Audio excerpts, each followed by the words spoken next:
TikTok ഇന്ത്യയിൽ നിരോധിച്ചു. എന്തായിരുന്നു നമ്മളെ സംഘി പൊങ്കമ്മമാരുടെ ഒക്കെ ഒരു വെല്ലുവിളി? കണ്ടോ മോദി, ചൈന ആകെ തകരാൻ പോവാൻ ടിക്ടോക്ക് നിരോധിച്ചിട്ടേ. ശരി, ചൈനയുടെ ടിക്ടോക്ക് നിങ്ങൾ നിരോധിച്ചു. ഇപ്പോഴെന്താ സംഭവിക്കാൻ പോണെന്ന് അറിയാം? ചൈനയുമായുള്ള സൗഹൃദത്തിന്റെ ഭാഗമായി ടിക്ടോക്കിന്റെ മുകളിലുള്ള നിയന്ത്രണം എടുത്തു കളയാൻ പോവാണ്. ഇതൊരു എന്ത് രാജ്യമാണ്, എന്തൊരു ഭരണാണ് സഹോദരന്മാരെ ഇത്.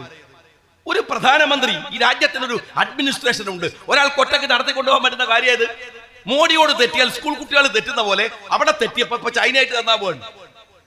ചൈനയോട് തെറ്റുമ്പോ എന്റെ BJP-ക്കാരാ, നിങ്ങൾ മനസ്സിലാക്കേണ്ട ഒരു കാര്യമുണ്ട്. നിങ്ങൾ ചൈനയുമായി ബായി പറഞ്ഞിട്ട് പോരാ, പറഞ്ഞാൽ മാത്രം പോരാ. ഇന്ത്യ രാജ്യത്തിലെ കേരളത്തിന്റെ തത്തുല്യമായ ഒരു സ്റ്റേറ്റിന്റെ വിസ്തീർണത്തിന് അത്ര വലിപ്പമുള്ള മണ്ണ് ഇന്ത്യയിൽ നിന്ന് ചൈന പിടിച്ച് കീഴ്പ്പെടുത്തിയിരിക്കുന്നു. അത് തിരിച്ചു കിട്ടുമോ? ഇന്ത്യക്ക് മുകളിലുള്ള ചൈനയുടെ ആധിപത്യം നിങ്ങൾ ഈ അമേരിക്കൻ വെറുപ്പിന്റെ പേരിൽ ഇവിടെ സഖ്യമുണ്ടാക്കി വെക്കുമ്പോ ഈ പ്രശ്നങ്ങൾക്ക് പരിഹാരം ഉണ്ടാകുമോ? നിങ്ങൾ സ്കൂൾ കുട്ടികൾ തെറ്റുന്ന പോലെ അപ്പുറം തെറ്റിയാൽ ഇപ്പുറം നന്നാവുക, ഇവിടെ തെറ്റിയാൽ വേറെ പോയി. ഒരു രാജ്യതന്ത്രജ്ഞത നിങ്ങൾക്കില്ല. ഇവിടെ ഒരു വിദേശകാര്യമന്ത്രി ഉണ്ട്, ജയശങ്കർ.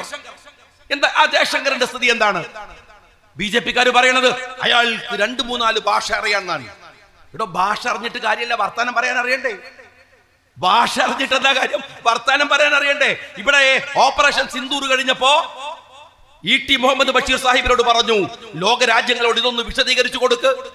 ശശി തരൂരിനോട് പറഞ്ഞു, ഒന്ന് വിശദീകരിച്ചു കൊടുക്ക്. അവരല്ലേ പോയത്?